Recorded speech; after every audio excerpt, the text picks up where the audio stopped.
반갑습니다. 구독자 여러분, 김도환의 토지 인허가정 으뜸 토목설계사무소 대표 김도환입니다. 오늘 저도 이렇게 퇴근하는 시간에 여러분께 또 좋은 내용 알려드리기 위해서 이렇게 촬영을 하고 있습니다. 지금 이제 퇴근 시간이 다가와서 오늘 해도 좀 많이 짧아졌습니다.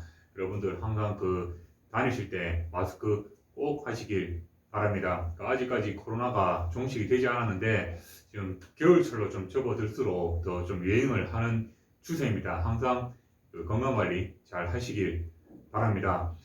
제가 이제 다음 주 정도 되면은 한 구독자가 한 1000명 정도 이렇게 돌파를 할 것 같습니다. 그래서 제가 여러분께 또 감사의 마음을 전하고자 여러 가지 또 선물을 준비하고 있습니다. 그래서 이제 기획별로 한 3일 정도 해가지고 이벤트로 여러분께 선물도 좀 드리려고 그렇게 준비를 하고 있습니다. 그래서 꼭 제가 이렇게 선물을 드립니다 라고 하면 여러분들 꼭 구독을 하시고 또 퀴즈도 좀 맞추셔가지고 상품을 받으시길 바랍니다. 항상 구독해 주셔서 고맙고 앞으로 더 열심히 하는 김동환의 토지인허가정 유튜버가 될 수 있도록 하겠습니다.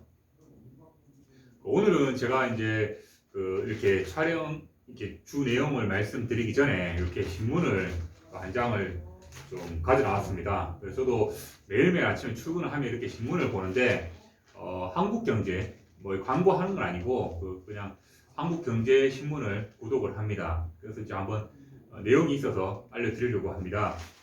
이게 10월 20일자 신문입니다. 한국경제. 서울특별시 마포구 공고 제 2020-1256호 개발행위 허가 제한 열람 공고라고 이렇게 나와 있습니다. 제한 열람 공고라 나와 있는데 제한 사유는 정비계획 수립 등 도시관리계획 결정될 경우 용도 지역 등의 변경이 예상되고 그에 따라 개발행위 허가의 기준이 크게 달라질 것으로 예상됨. 이렇게 나옵니다. 이게 주된 내용입니다. 그래서 이제 밑에 구역이 어디 제한을 한다라고 이제 위치도도 나와 있습니다.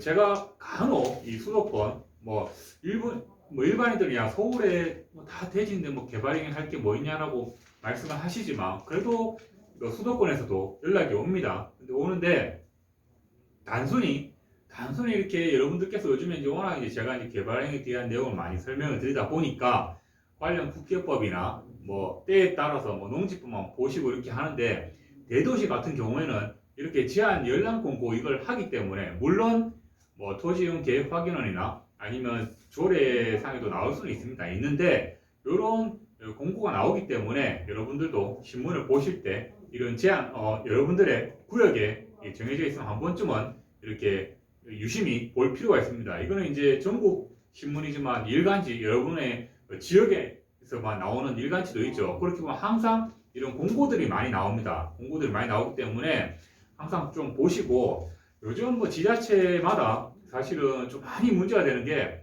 문제라기보다 이 주민과의 대립되는 그런 부분들이 요즘 SRF 이렇게 폐기물 소각 이런 시설에 대해서 많이 이제 주민들과 첨예한 대립이 되어 있는데 이런 시설들도 도시 관리계획 시설 결정이나 이렇게 하다 보면은 이 지역 신문에 이렇게 공고를 하게 되어 있습니다. 그래서 여러분들이 항상 신문을 좀 꼼꼼하게 한번 체킹해 보시길 바랍니다. 그래서 이거 한번 알려드리려고 말씀을 드렸고요. 오늘은 코로나19 앞으로 봤을 때는 이 독립적인 어떤 라이프 사이클이 더 이렇게 확대되리라고 제가 이제 가을에 또 이렇게 한번 그거에 대해서 말씀을 좀 드렸는데 물론 다 아는 사실인데 이에 따라서 우리가 이제 전원주택 단지나 아니면 개별주택, 단독주택 이런 쪽이 더 이제 좀 대세가 안 되겠나 싶은 생각에 정리를 좀 해봤습니다. 물론 이제 아시는 분들도 있지만은 내용을 조금 정리할 필요가 있지 싶어서 한번 말씀을 드리도록 하겠습니다. 그래서 이제 전원주택 단지라고 보통 이제 우리가 통상적으로 명칭을 하면은 전원주택 단지라고 하면은 대지 조성으로 조성하는 방법이 있고요. 방법론 천에서 말씀드립니다. 대지 조성으로 사업으로 하는 방법이 있고 뭐 개발행위, 여러분들 하는 개발행위로 조성하는 방법이 있습니다. 그래서 이제 뭐 시행사분들은 이렇게 방법 면 쪽에서 잘 아시는데 그 대지 조성 사업으로 하면 이제 그 쉽게 얘기해서 임야라든가 이렇게 개발을 해놓고 나서 건축 행위는 없이 그냥 이렇게 매매를 하는 겁니다. 시행사와 개인 간에 이제 매매를 준공 후에 매매를 하는 게 대지 조성이고요. 개발 행위로 하면은 뭐 대지 분할을 하고 공사를 해서 그 다음에 이제 주택도 짓고 이렇게 해서 이제 개발 행위를 해가지고 하는 방식입니다. 그래서 이제 크게 이런 두 가지 방식들이 있고요. 뭐 대지 조성 사업으로 할 때는 여러 가지 좀 조건들이 있습니다. 조건들이 있는데 가장 큰 거는 그 하시는 분, 그러니까 이 시행을 하시는 분은 그 부동산 개발의 면허가 있어야 됩니다. 이 면허가 있어야지만이 그 대지 조성 사업이 가능하다이기 때문에 큰 틀에서 이런 방법들이 있다라고 말씀을 드렸습니다. 그래서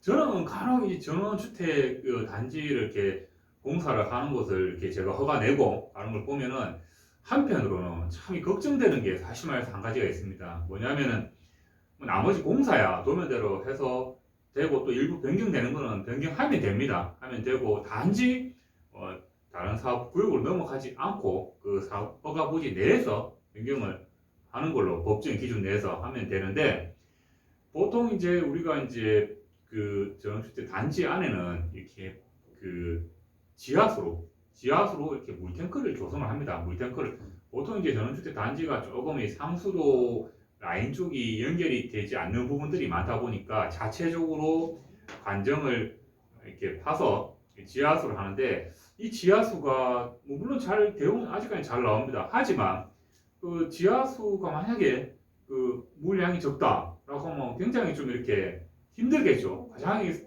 가장 큰 게 또 물인데 또 날씨도 자꾸 이렇게 더워지고 있기 때문에 지하수라는 건 어떤 객관적인 뭐 이렇게 음영수에 이런 거는 수질 검사를 하면 나오면 되지만 이 지하수의 양이 많다 적다라고 이렇게 객관적인 데이터가 확실하게 그렇게 알 수는 없죠. 어떻게 될지는 모른다는 뜻입니다. 그렇기 때문에 한 번쯤은 제 생각입니다. 한 번쯤은 그 상수도 분기 라인, 이 분기라고 하면은 보통 요즘에 이제 예산이 좀 있는 지자체 같은 경우는 촌에도 어느 정도 분기를 그 콘크리트 농로를 해서 이제 그 매설을 해놓습니다. 해놓고 뭐 주택이 있으면 그 메인 관에서 이렇게 좀 이렇게 뽑아서 쉽게 설명을 드릴게요. 뽑아가지고 연결할 수 있도록 이걸 이제 분기 라인이라고 하는데 상수도 분기 라인을 좀 이렇게 해놓는 지역이 좀 있습니다. 그래서 여러분들께서도 나중에 이제 전원주택 단지를 매매를 하실 때 이런 분기 라인도 한번 어디까지 형성이 되어 있는지도 한번 고려해 볼 필요가 있다. 저는 사실 이 부분이 앞으로 갈수록 굉장히 중요하지 않겠나. 왜냐하면은 지하수도 이게 올해는 참 비가 많이 왔지만 뭐 작년까지만 해도 이렇게 많이 가물었죠. 그렇기 때문에 이런 부분은 제일 중요한데 일반인들이 그냥 간과를 좀 하시더라고요. 그래서 이런 부분 한번 체킹해 보시고 그 지역에 그 상수도 분기 뭐 사실 우수나 우수 분리 지역은 잘 없습니다. 촌이다 보니까. 하지만 상수도는 계속 보급을 하고 있으니까 이런 보급 라인들이 어떻게 되냐고 좀 알고 싶으면 해당 시군의 뭐 상하수도, 사업소 아니면 하수과 아니면 상수과 하수과면 상수과죠. 상수과 이렇게 문의를 하시면 그 라인이 어디까지 형성이 되어 있습니다라고 여러분들께 알려드립니다. 그 때문에 한번 꼭 체킹해 보시고 주택을 매매를 하시는 게 안 맞겠나 싶습니다. 그리고 참고적으로 그 물탱크 라인은 보통 보면 그 설계를 할 때 보면은 지적이 되게 정형화되지 않고 좀 삐쭉삐쭉하죠. 삐쭉삐쭉한데 이렇게 분할을 다 하고 나서 잔여지 좀 이렇게 주택을 시설을 할 수 없는 좀 이렇게 뾰족뾰족한 부분 있죠. 좀 이렇게 정형화되지 않은 그리고 부지가 좀 높은 곳에 보통 물탱크가 위치를 합니다. 보통 그런 데는 조경 아니면 물탱크 뭐 기타 그 공간에 어떤 커뮤니티 시설 이렇게 좀 그런 식으로 좀 공간을 활용을 하죠. 때문에 그거 참고적으로 아시기 바랍니다. 그리고 또 한 가지는 이 부진의 도로인데 이건 그냥 제가 이제 높아심에 말씀을 드립니다. 부진의 도로는 그 대부분 뭐 예전 같으면 기부 체납을 많이 했습니다. 부진의 도로라 하는 거는 그 주택에 들어가는 내부의 도로, 그 사업구역 안의 도로를 말씀을 드리는 겁니다. 그래서 이제 부진의 도로 같은 경우는 대부분 기부 체납을 좀 하는데 기부 체납을 하든지 아니면 그 모든 이 들어오시는 분께 모두 동의를 한다라고 이렇게 명시를 좀 합니다. 보통 공증을 받든지 합니다. 이 조건들이 보통 대지 조성 사업으로 했을 때 모든 주택에 다 동의를 한다라고 이렇게 좀 명시를 합니다. 하는데 간혹 그래도 기부 체납이 제가 봤을 때 제일 좋은 것 같아요. 기부 뭐 시나고 그러면 관리하기도 좀 수월하고 그다음에 또 이제 개인이 물론 이제 다 동의를 한다고 하지만 그런 부분은 모르겠습니다. 조금 이렇게 100% 이렇게 그 한다기보다는 이렇게 조금 어떻게 말을 정확히 설명하기 못한 좀 애매한 좀 그런 게 있죠. 그래서 제일 좋은 거는 그 기부 체납이기 때문에 100% 부진의 도로가 기부 체납이 되어 있는지도 한번 체킹을 해보시길 바랍니다. 그리고 그 또 요즘에는 추세가 또 이렇게 앞으로도 추세가 그럴 것 같은데 어떤 임야나 이런 걸 또 뭐 이렇게 같이 가족이라든가 또 같은 이렇게 아시는 분들끼리 매매를 하셔가지고 또 같은 이제 그 마음이 맞는 사람들끼리 이렇게 좀 개발도 앞으로는 좀 그런 추세가 될 것 같아요. 왜 본인들의 구미에 맞게 또 개발하면 좋지 않습니까? 하는데 이럴 때 또 가장 중요한 게 제가 항상 그 설계, 허가, 인가 이렇게 받을 때 가장 중요한 거는 특히 임야입니다. 임야 가장 중요한 거는 지질조사다. 왜냐하면 아까 전에 서울대도 말씀드렸다시피 뭐 설계 공사에서 조금 틀려진 부분은 변경을 좀 하면 됩니다. 사업구역 안에 법적 기준에 맞게끔. 하지만 공사를 함에 있어서 그 이렇게 계속 흙을 이제 절토를 하죠. 절토를 하는데 어느 순간 이렇게 이 암반이 받친다. 우리 받친다 그럽니다. 암반을 받치면 이 부분은 장비로 깨든지 폭발해야 되는데 폭발은 단가가 굉장히 비쌉니다. 비싸고 절차도 시간이 걸리고 보통 이제 이 브레이커로 이제 땅땅땅 때리는 이 시간이 굉장히 많이 들고 공사비도 많이 듭니다. 그래서 여러분들께서 뭐 3명, 4명 좋은 임야, 좋은 부지가 있어서 개발하실 때는 지율조사를 꼭 받으시라고 제가 예전에 임야였던 개발할 때도 제가 말씀드렸는데 오늘 다 기본적인 내용을 설명드린 겁니다. 그래서 이제 그 지율조사는 비용은 뭐 이렇게 부지 면적에 따라 좀 틀리겠지만 보통 뭐 어느 정도 부지로 하면은 뭐 부지당 뭐 200, 250 이렇게 전으로 왔다 갔다 합니다. 한데 이 금액에 따라서 이렇게 조사를 하면 어느 정도는 뭐 토사고 암이 그렇게 나옵니다. 층별로. 그렇기 때문에 설계 단계에서도 나중에 공사에도 큰 변경이 없는 게 좀 가능합니다. 하기 때문에 여러분들께서 지율조사 비용은 뭐 아깝다 생각하지 마시고 제일 기본이면서 제일 중요한 것 같아요. 제일 중요하기 때문에 꼭 이거 지율조사 한번 받으셔가지고 그 부지 계획을 저희 같은 토목업체하고 협의할 때 그걸 반영하면 나중에 원스톱으로 공사 가능하다라고 이렇게 말씀을 드리고 싶고요. 또 한 가지 그 임야를 개발할 때 항상 묘지, 무연고, 특히 유연고는 뭐 다 이렇게 매매할 때 보니까 이장을 조건을 다 해줍니다. 하지만 이 무연고는 뭡니까? 알 수가 없죠. 그냥 이렇게 뭐가 풀에 나무 이렇게 둘러싸여 잘 모릅니다. 그렇기 때문에 항상 그 분묘 이렇게 하는 업자한테 한번 이렇게 뭐 비용을 일부 좀 지불하시고 있는지 여부를 한번 확인해 보시는 것도 정말 중요합니다. 그래서 제가 오늘 정말 이렇게 강의를 한 1년 반, 이제 2년이 좀 넘어가는데 하면서 가장 기본이 가장 중요하다라고 생각이 들어서 여러분께 다시 한번 짚어주는 과정에서 말씀을 드린 겁니다. 그래서 꼭 그 명시를 기억을 하시고요. 또 이렇게 개발 항목, 그 개발 농지, 산지는 제 또 강의를 한번 보시면 됩니다. 그리고 또 요즘에 또 많은 그 코로나 덕분에 문의 전화가 많이 오는데 제가 예전에도 말씀드렸지만 이제 어느 정도 여러분들께서 뭐 이렇게 인터넷도 많이 정보가 나와 있기 때문에 뭐 시군에 자체적으로 협의하는 분들도 좀 많은 걸로 알고 있습니다. 알고 있는데 이 공무원들하고 특히 이 동영상을 공무원들도 많이 보는 걸로 알고 있습니다. 그래서 이제 저도 이제 중간 입장에서 말씀을 드리지만 공무원들 같은 경우도 뭐 아는 지식이 훨씬 많죠. 감독이다 보니까 많이 아는데 여러분들께서 뭐 이게 어떤 임야, 어떤 농지에 대해서 이게 됩니까?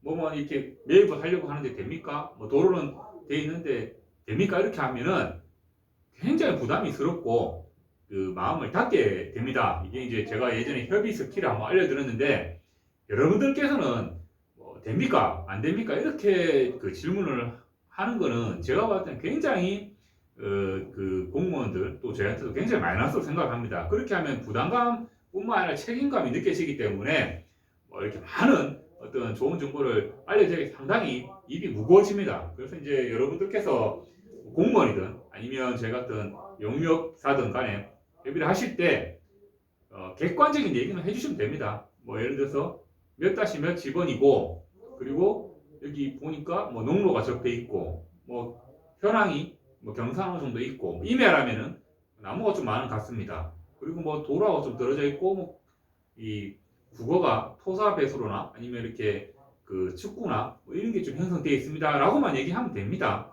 근데 제일 안 좋은 게 뭐 인터넷 보니까 누구 얘기 들어보니까 아니면 최악은 정말 최악은 옆에 이렇게 했는데 나도 이거 되는 것 같아서 전화를 합니다. 우리나라 같은 경우는 이제 용도 지역이 있습니다. 용도 지역이 있고 또 임야 같은 경우는 보전산지, 준보전산지가 있죠. 그게 좀 잘 모르시면 제 예전 강의를 보시면 됩니다. 다 나와 있습니다. 있기 때문에 제일 답답한 뭐 공무원의 제 입장에 제일 답답한 거는 인근에 뭐 100m도 인근이 될 수가 있죠. 50m도 인근이 되는데 옆에 이게 되는데 나도 되는 것 같아서 뭐 매입을 했다, 매매를 했다, 아니면 이거 이래 하니까 되지 않습니까? 이렇게 물어보시는 건 정말 잘못된 거예요. 그래서 제가 그런 거에 처음에 좀 답답한 마음이 들어서 이 강의를 시작한 계기입니다. 그런 계기인데 그래서 이제 그런 게 좀 잘 모르시면 제 강의를 보시고 공무원들한테도 아니 저희한테도 그 객관적인 있는 데이터만 말씀해 주시면 된다는 걸 다시 한 번 더 짚어 드립니다. 그래서 뭐 인터넷에 뭐가 내용이 있다더라 아니면 인근에 뭐가 했다더라 아니면 됩니까?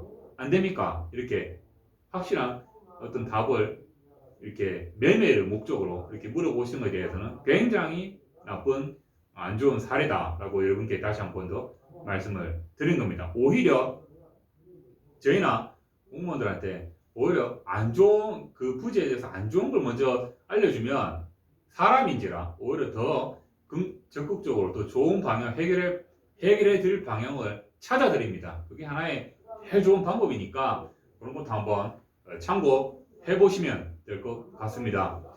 여러분들 그 첫째도 둘째도 셋째도 건강입니다. 요즘에 경기가 많이 안 좋아서 여러모로 많이 대한민국 국민의 정말 힘들어하는 삶을 저도 많이 보고 있습니다. 하지만 위기는 기회라고 합니다. 위기는 기회라고 하니까 여러분들 너무 힘들어도 낙심하지 마시고 다시 처음부터 스텝 바이 스텝으로 간다는 마음으로 항상 그 마음을 다잡고 같이 정진하는 그런 올해가 되었으면 좋겠습니다. 여러분들 일교차 근데 감기 조심하시고 제가 곧 1000명 돌파하면 여러분께 많은 상품을 드리려고 합니다. 조만간 다시 이제 한 3일 기획으로 올릴 예정이니까 많은 관심 부탁드립니다. 감사합니다.